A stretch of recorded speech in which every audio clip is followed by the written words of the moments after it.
And Gabby, shots were fired around 5:15 in the morning there. So what was this woman's reaction when she realized a man was injured right outside her door?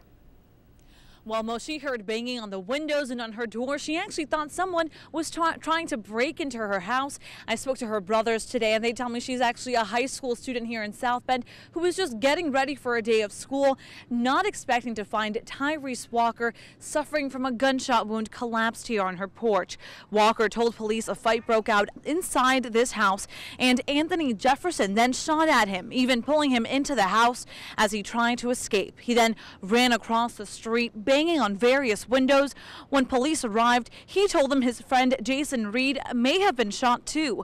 Police soon found Reed on a mattress with multiple gunshot wounds, dead.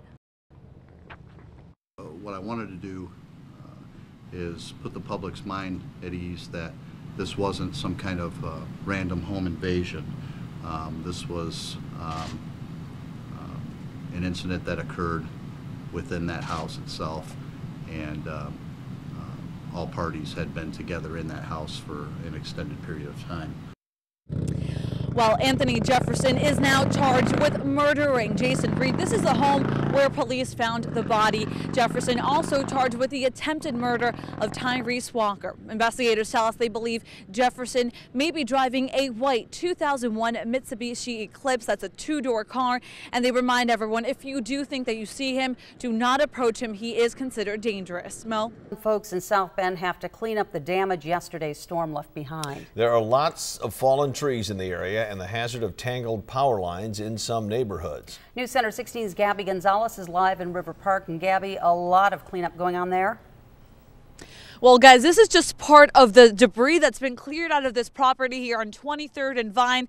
Just look behind me. A very large tree fell on this house yesterday. As you can see, the second floor is caved in. I'm told that the foundation of this property has been shifted.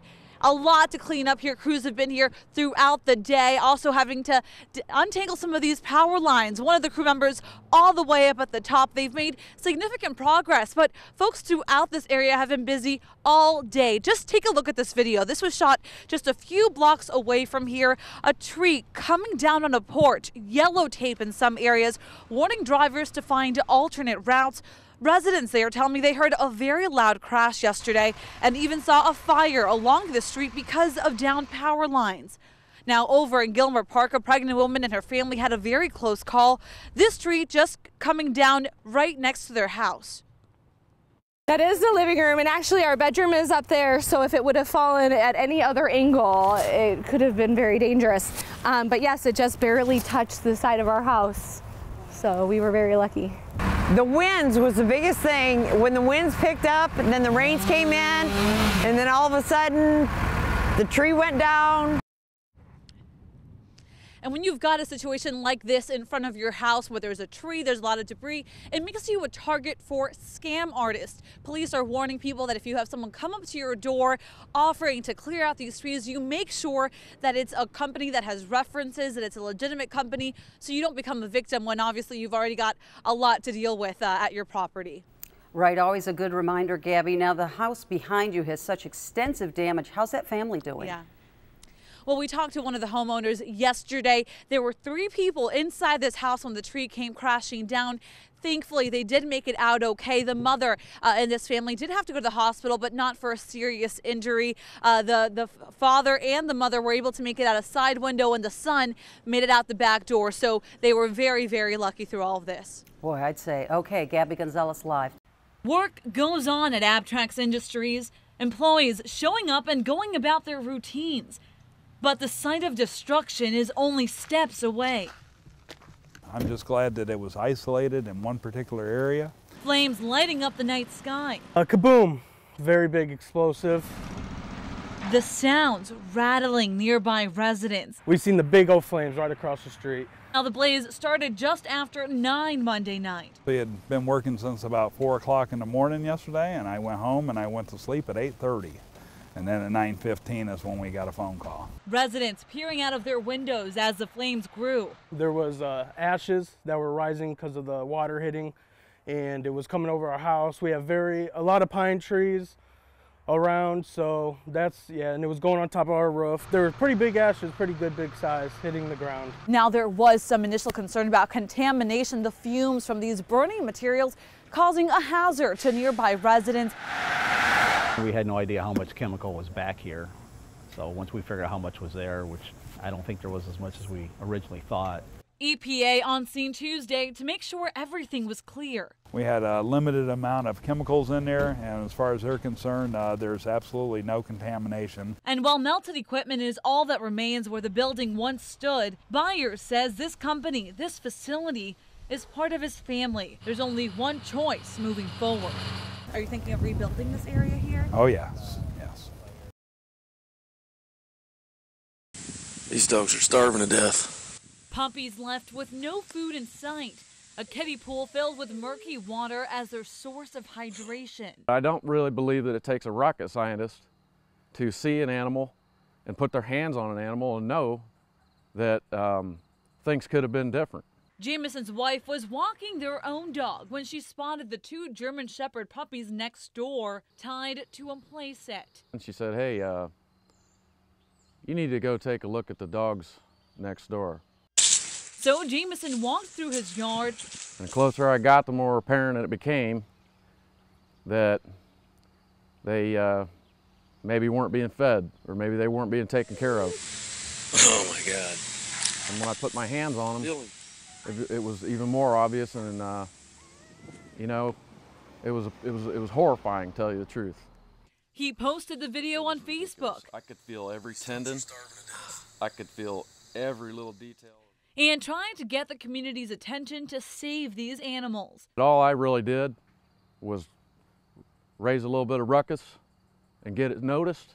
Calls to authorities on Sunday, an animal control officer arriving on the scene Monday. But it was just too late for one of the dogs. There's been a lot of outrage. There's been a lot of anger. But on the other side, there's a lot of hope, because they know that one survived, and I think there's a gut feeling that he's got a chance. Adrian and Aaron Salmon spend their Wednesday nights surrounded by games and laughter. Volunteering time at their church. And seeing the faces of kids light up. It's good practice for these newlyweds. The nursery is already purple. Since they'll soon be tending to their own child.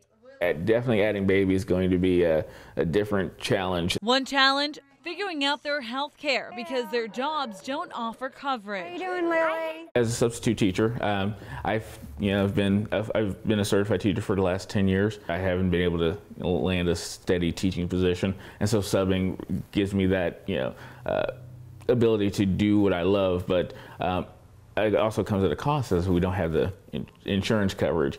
They've got some help for Aaron's prenatal needs through Medicaid. I qualify, and the baby qualifies, but we don't qualify. They thought they would be able to find out their options in the insurance marketplace weeks ago. After I signed on to try to create the account, I said, oh, sorry, the website is unavailable. The not knowing is a heavy burden.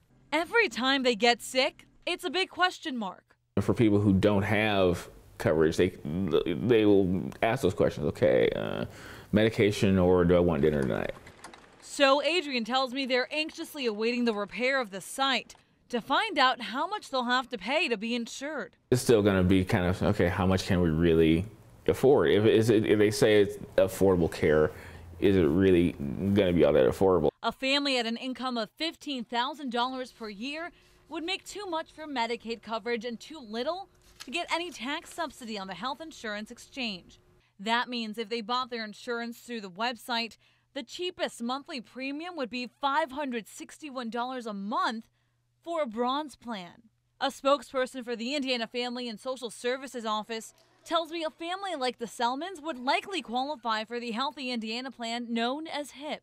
The state contributes, but so do enrollees. It works much like a health savings account. But the HIP program is limited to 45,000 people for next year, and there is a waiting list. Some people don't have the affordability to be able to just self-insure themselves. they can, they have the money to pay out of pocket. We don't have that luxury. For now, they keep smiling and holding on to the hope that health care will be in their future. People who need coverage now can't get coverage under the current system, who really need the help now. It's going to be a very interesting idea of how this is going to all work out. Gabby Gonzalez is live in our own parking lot. So Gabby, just how many of these thefts are police investigating right now? Well, in about the last 6 weeks, there's been a dozen of these cases. The thieves look through the window, see that there's no one in the driver's seat, that the key is right there in the ignition. It's a perfect opportunity, and they don't need any sophisticated equipment to just get away with a car. The winter months come with extra duties for a car owner. Heating up the car before hitting the icy road. But leaving your car idling in the driveway can bring some unwanted attention. If you just basically place your property out there and, advertise that you're willing to give it away, it's going to be taken. Cars across the city being stolen while the owner is just steps away inside the house.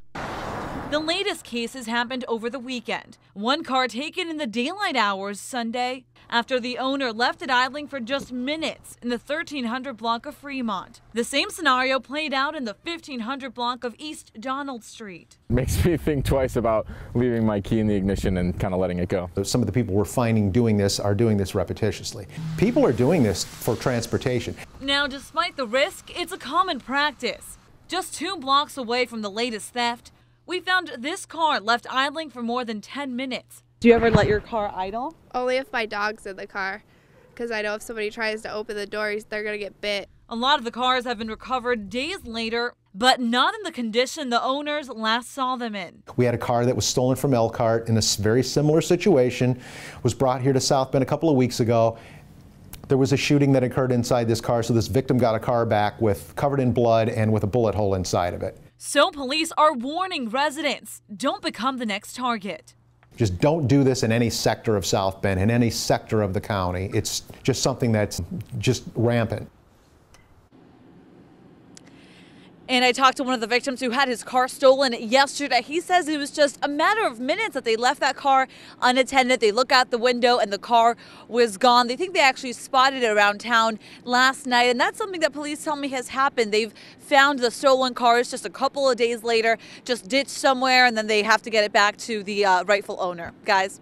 Okay, so is there a big spike in the number of car thefts compared to last year, Gabby?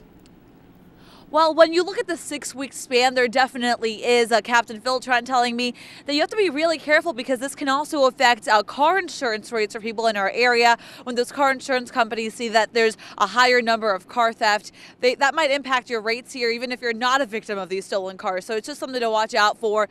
Look at your neighbors' cars, too, if they're idling in the driveway, just to make sure we don't have any more of these cases. On Culver Street and inside town restaurants, between the cups of coffee, there is something weighing heavily on residents' minds. You think you know somebody and, something happens? I mean, you don't know. Burning questions about a man that lived just down the street from this restaurant, taking the life of Stephen Southard. It was pretty shocking, especially with a student being involved. Police say it was Michael Price that carried out the shooting. At the coffee houses anyway, when we were talking about it, yeah, we figured it had to be, but didn't know which way it went. According to his obituary, Price was a chef and had worked at some of the local eateries. He also had a long friendship with the Southard family. They're even listed on the obit as some of those he leaves behind. A detail that adds a strange twist to an already tragic case. That's the thing.